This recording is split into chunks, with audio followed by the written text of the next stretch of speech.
left. What's on your mind right now? You know, I'm not really sure. I mean, I feel really excited. And, you know, very happy, and looking forward to lacing them up one more time. Coach, I know you've seen a lot of things in your career, but have you seen a guy get a triple-double in the first half? Yeah. Yeah, I've never seen a guy get triple-double as many times as he has in a season. You know, it's pretty outrageous, you know, what he's been able to do all year long. It seems to fly underneath the radar because of what Steph's doing up there in Golden State, what they're doing as a team. But he's having a historical season himself, and he's probably the most athletic player I've ever played against. Playing against Kevin and Russell last time, you feel like you're leaving the league in good hands now with these two? No question about it. The league is filled with young, talented players, competitive players that really love the game and care about the game. No doubt about it. How many similarities do you see between you and Russell Westbrook? A ton. I mean, I didn't smile much on the court either. So but he plays the game with such an energy and such an aggressiveness. I think it needs to be appreciated. He's not out there trying to be cute with the basketball. He's not out there trying to make friends. These guys are playing hard every time down. It takes a lot of energy to be able to do that. He just never seems to run out of it. How did it feel to get the loudest ovation, cheer of the night, a visitor, if you will? And then were you tempted to come back in with the crowd chanting? I was, but I can't. I couldn't move, man. Like, you know, I played the first quarter. I tried to give it all I had, and then, you know, sitting down the second quarter, and you know, I tried to loosen up the locker room coming out, you know, for the second half. I couldn't move well at all. So, that and the fact that we were losing by 40, I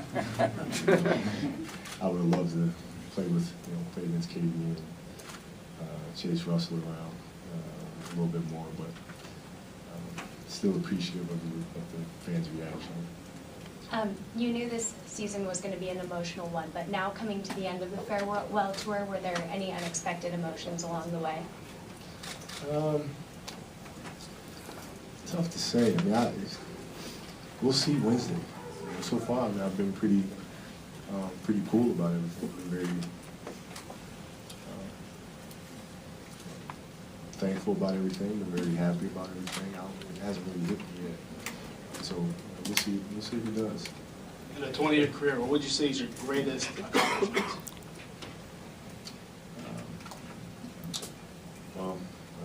Coming back from the Achilles injury, and then fracturing my kneecap, and then coming back from down there, and then tearing my shoulder, and then here I am. Those are, it's tough to muster up the motivation to have to keep coming back from season and injuries. Man. It's very, very tough. You look back on it, what's your biggest regret? Biggest regret? I don't know. It's regret's a tough one. Inevitably, you're bound to have regrets no matter what decisions you make. So, if I'm able to go back and change things that I'm regretful for, you know, I'd be sitting here today being regretful about something else. And so that's a long-winded way of saying things are the way they are for a reason, and that's gotten me here to this point today. You covered your earlier point about having to muster up the motivation after every injury. What sort of things have you tried to help you be willing to go through it yet again? What I did was ask myself, do I want to come back from this? And if the answer is yes, then I focus on that being the end goal, and then I focus on the day-to-day activities. And that's a very hard thing to do because it's easy to look, you know, at the process, the length that it takes to recover, and you get very discouraged from that. The hard part is concentrating on what you're doing in that moment, and it takes a lot of concentration to be able to do that step by step. That's the key.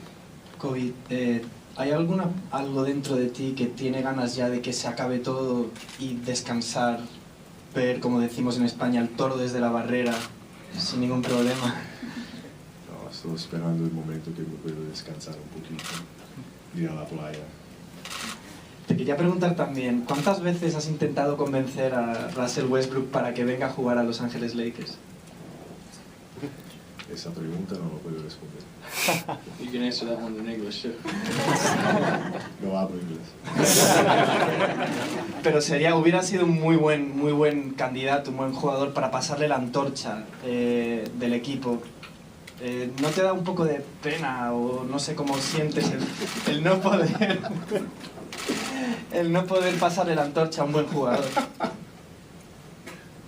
I don't speak Spanish. Kobe, you've got a ton of gifts from almost every stock this season. I think they gave you one today with a book with handwritten notes. Have you able to read that, any of the notes yet? No, I haven't had a chance to yet. I'm looking forward to it. What did you just kind of think of that gift? It's extremely thoughtful. It takes time for players to be able to sit down and be able to do that. I think the biggest thing is to have memories. That's especially very personal things, like stories that I might have forgotten from a particular matchup, but they remember and they write in something that you can kind of go back to and remember those times on a very personal level. It's a cool deal. Kobe, you've been talking about how you've always been into meditation and something you do very regularly. These days when you meditate, where does your mind drift? And what has been on your mind recently as you approach this final game? Same thing, storytelling, always. Structure, right? Organizing, things of that sort. Is it mainly all basketball related, or is it something beyond that at this point? No, it's not just basketball related. I think it's sports related, sure. But I think there's, I spend most of my time thinking of the connectivity that sports has to everything that surrounds us. So I think sports has a very deeper connection to human nature. And just looking for those common denominators and similarities, and then how to communicate those in a very clear way, so that kids and the public are inspired by it at large. Kevin Durant tonight, he passed the streak you actually had in 2006, I believe, of 64 straight 20-plus point games. Since you're one of the only guys to do it, just how tough is that? And what does that say about it? Honestly, man, I don't even remember doing it. It's so long ago, but he's such a fantastic player, man. He has no flaws in his game. When he first came in the league, he eliminated the weaknesses that he had. Being able to pull up going right, being able to pull up going left. He's eliminated all of that stuff.